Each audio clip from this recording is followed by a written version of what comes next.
Hey guys, so I've been challenged so many times to do a vlog or blog from people who have successful vlogs and YouTube channels and things, and I took you guys up on the challenge. This past weekend I spent at Old Salem Museum and Gardens and had a fantastic time. I did my absolute best to capture all of the moments that I had, or the highlighted moments that I had over the weekend. And I feel like I did a pretty good job of capturing those moments in this very first vlog. I'm working to try to build this YouTube channel, so guys, stay tuned for that. But in the meantime, check this video out, and I promise you, you will enjoy it.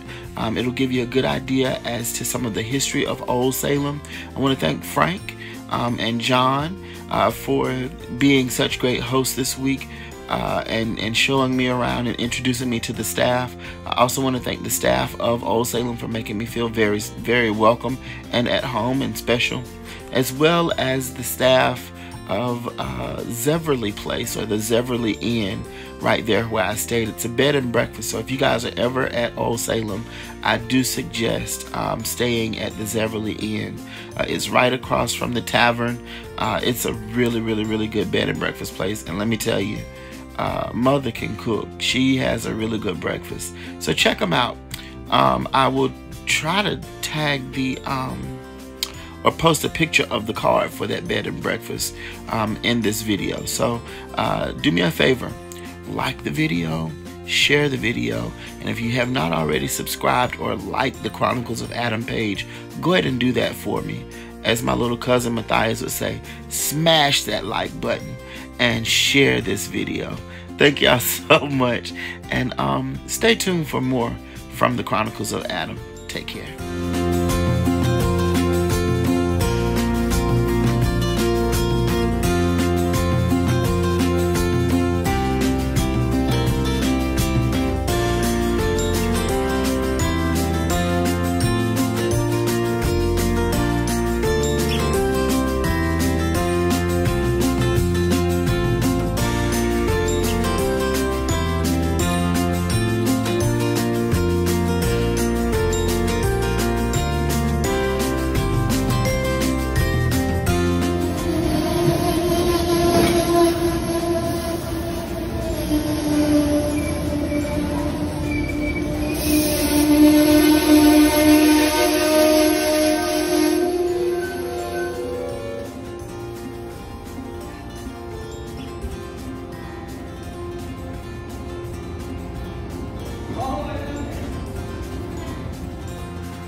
Old Salem, here we come.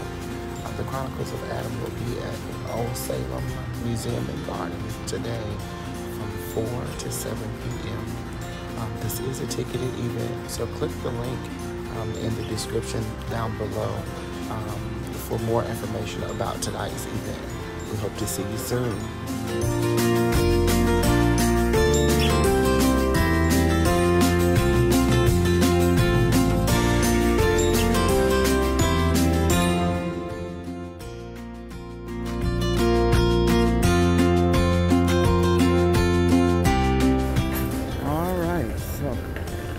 We have made it to High Point, leaving the train. Let's see what awaits us. This is a nice stop. The lighting just got really bad, so I'm gonna stop it and then come back in just a few. Whew. Man. Whew. It's no fun being fat, and climbing up and down stairs is no fun.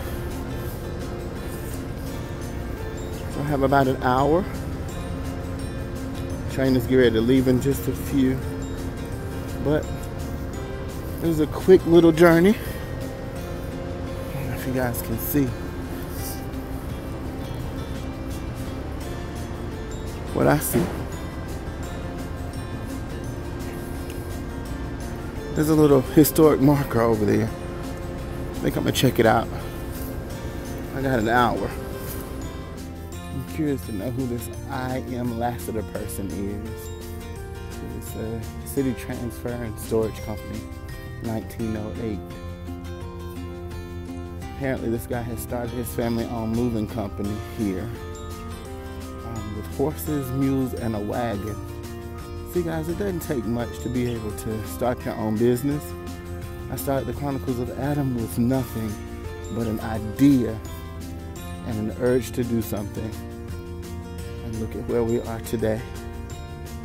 But look at what this started. Horses, mules, and a wagon. And now this company has served and helped to build High Point into a major distribution center.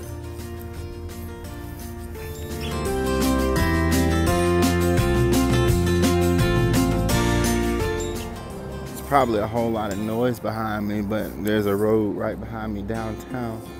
So I'm standing in front of a statue called the Plank Road Foreman.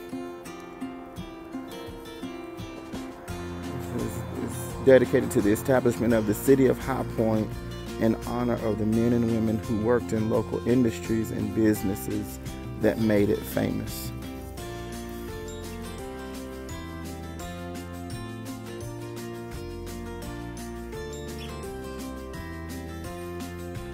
Now it mentions the 1840s and 50s and construction that commenced.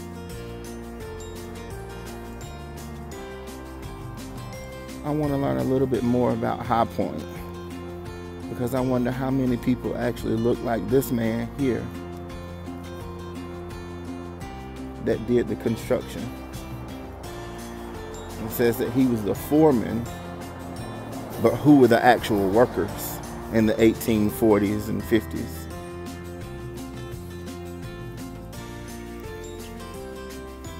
It continues, David Dowdy Jr. talks about the artist. And this was dedicated in 2004. This caught my attention when I got off the train.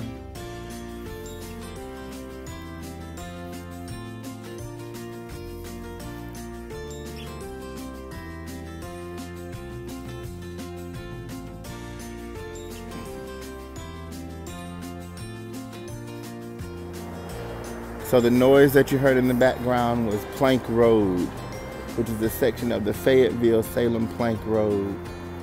It was actually a toll road that was 29 miles long, built in 1849 to 1854, and it followed this route here. 129 miles. Uh-oh. I see something across the street. I wonder what that is. I'm going to go and see. I got a little bit of time.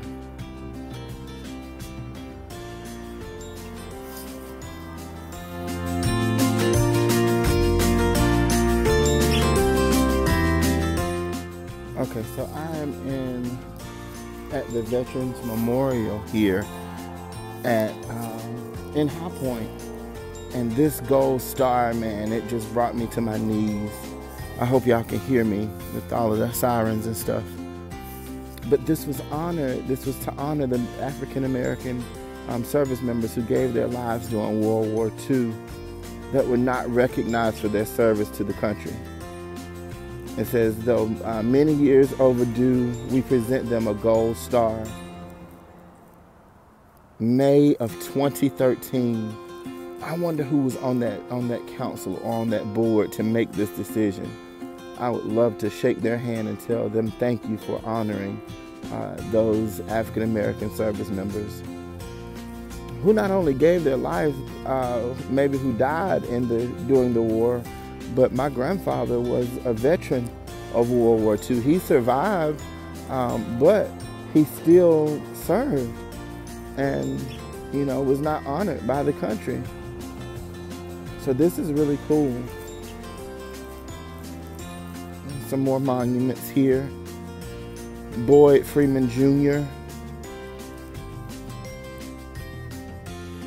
I don't know who this guy is, but if you guys know, you can definitely comment on it.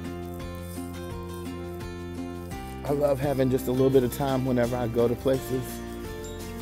Showplace West. Now this building is a nice building, but it looks like it's vacant. You see the bordered windows and stuff. Like a lot of downtown areas that I have seen, they are going down. But hopefully, you know, some revitalization projects will happen. That's a nice old building there. Okay, so this one right here honors the Revolutionary War patriots.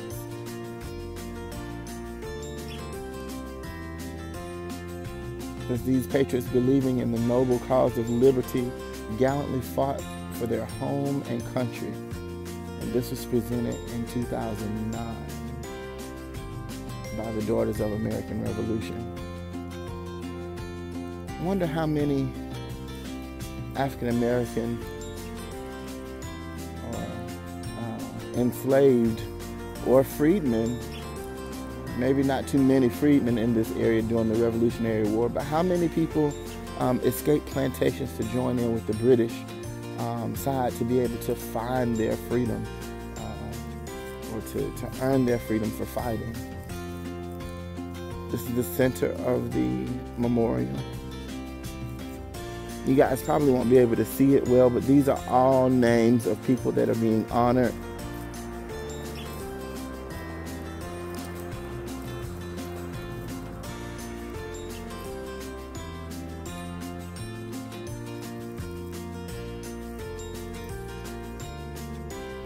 Made possible by the Rotary Club. So the Rotary Club of High Point, which was founded in 1920.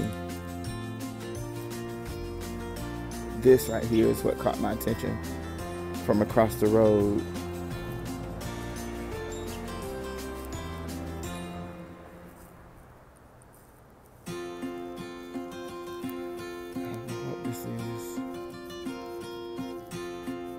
Oh, so prisoners of war and those who are missing in action.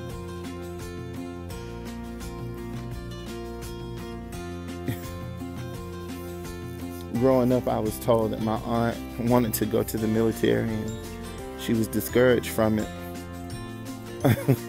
because my great-grandmother said that she would become a palmia, and I never knew what a palmia was. I thought that was something else, but it's a prisoner of war, someone who's missing in action at the time of war. Now this monument is the monument that caught my attention. It's kind of hard to see from across the street, but it's a monument to honor those who fought in World War I. It's a lot of names and everything. The train's coming, so I'm gonna go.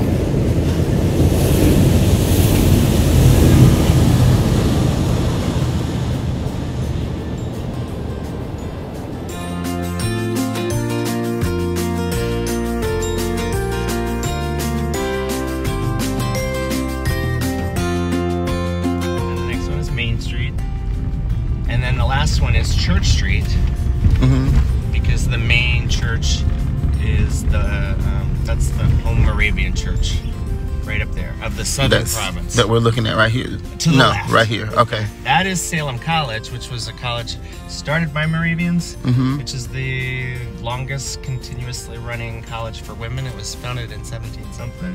Oh, wow. So that's when people say, oh, is that where they burned women at the stake for being witches? No, right. That's Massachusetts, and those were Puritans. Here, they actually believed in education and educating women.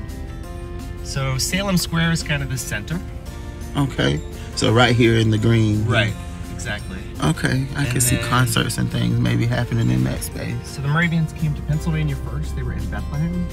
So there's a main church there called and that's the Northern Province. And then it's my understanding that there were people that felt that they were, I don't know, on the wrong path or not following the rules enough, and they broke off and they wanted to, I guess, more conservative. They wanted to be more strict about their practices and whatnot. And that's typical in organized religion. Right? So this is called the Single Brothers House. Right here. Yeah. I love I think there's a similar group of buildings up in Bethlehem. Like there's a, they usually separated people by sex and also by whether they were married or not. So single brothers, single sisters.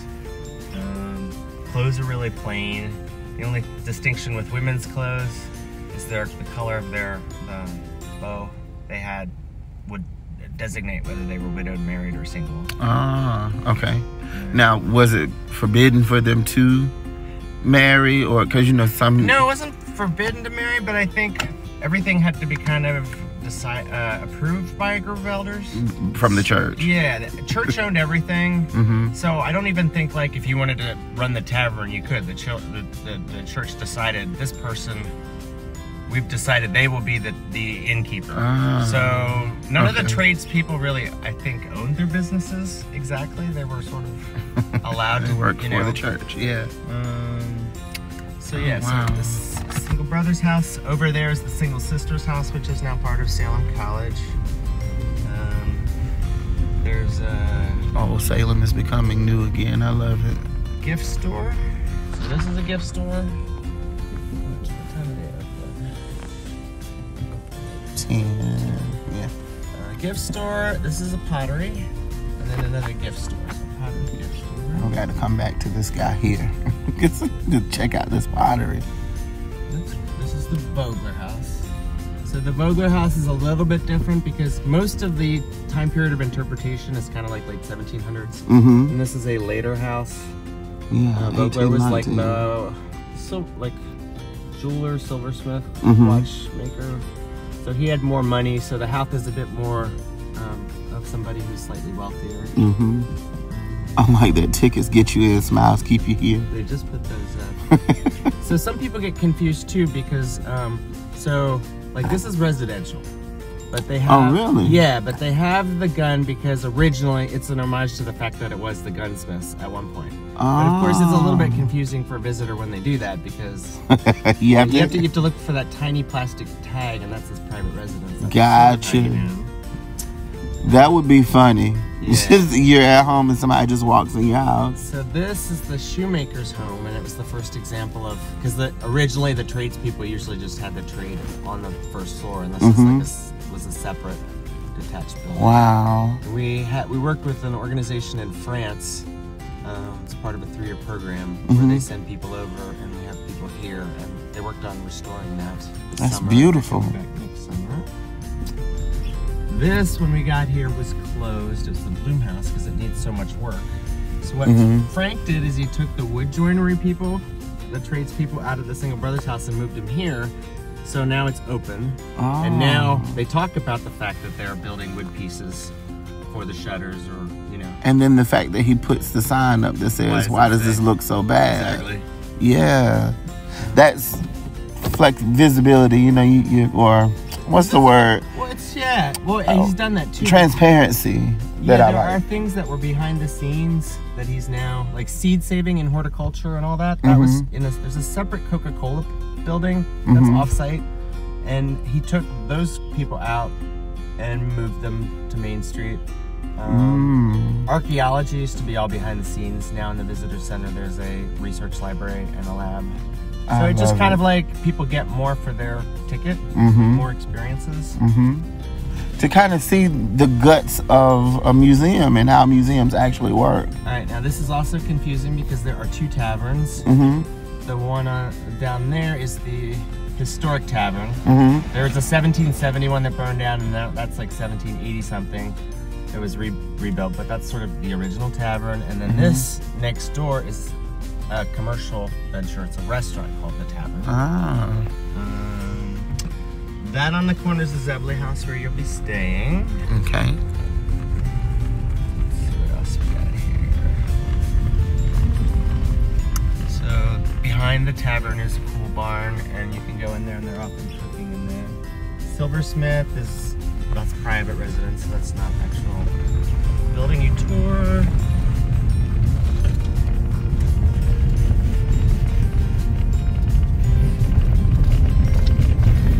That building over there, you can't really see it. Just right here with the white. Across the street, there's a big kind of modern building. Oh yeah.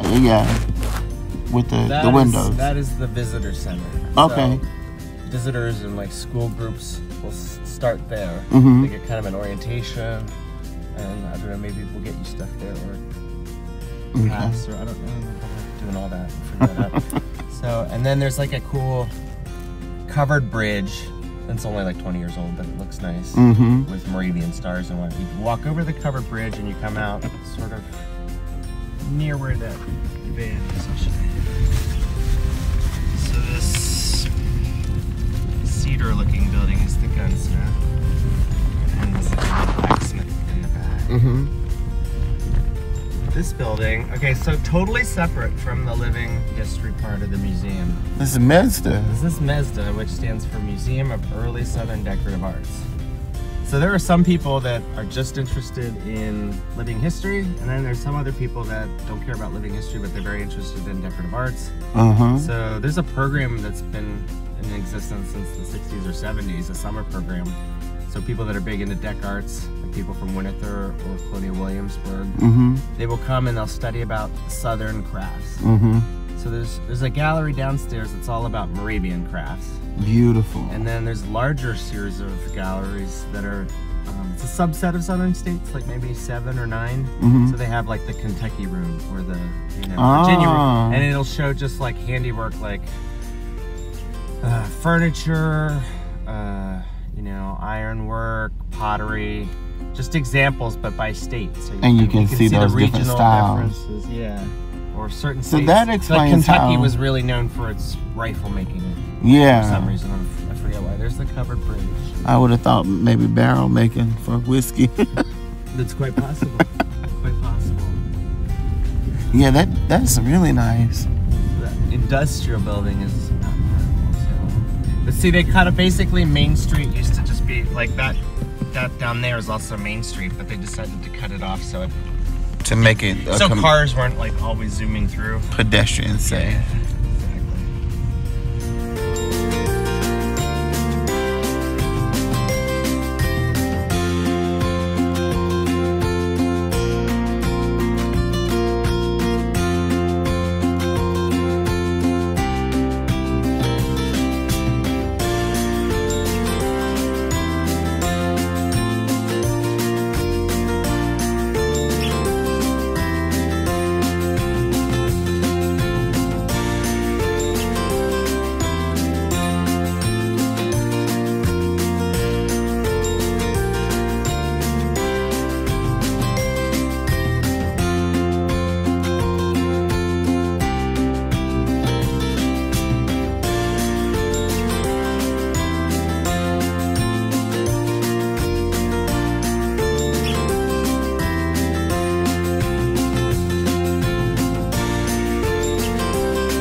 So I just did my first presentation. It was, I would say about 20 people for today, for the very first presentation in here. So it was really good. I'm excited about doing this each time. Today, man, I've seen so many people out here bumbling around the street, shopping. Of course, they're doing their Christmas shopping at Old Salem, but I am in the, I'm trying to get the pulpit there. I'm in the African Moravian church called St. Philip's. It's the St. Philip's, I don't have my glasses on. Yes, St. Philip's Heritage Center is where I was earlier. That's in like a recreated church, like the log church that they had. But in here, I'm going to kind of cut away in just a little bit and show the pews. But in here are the slave-made pews, the pews that they actually sat on. And in this space here, it's a sacred space, you know, not only for God and the Spirit of God, but also a time of liberty. This was a place where in May, after following the Civil War, in May, May 21st, I believe, they were able to hear the reading of the Emancipation Proclamation. So the enslaved people that lived in this area filled this church, standing room only, I can only imagine, and heard the announcement that they were free. What better place to hear that you are free than at church or than in the house of God? Whom the Son sets free is free indeed. We know that spiritually, but to have the Union soldiers come in and announce freedom to a group of people who were enslaved, to me, in 2019 is a powerful thing. And I'm sure that there were times and there were some people who, you know, who didn't necessarily know what to do with that freedom right away, because they just didn't know what to do with it. But to be in this space and to interpret in this space and stand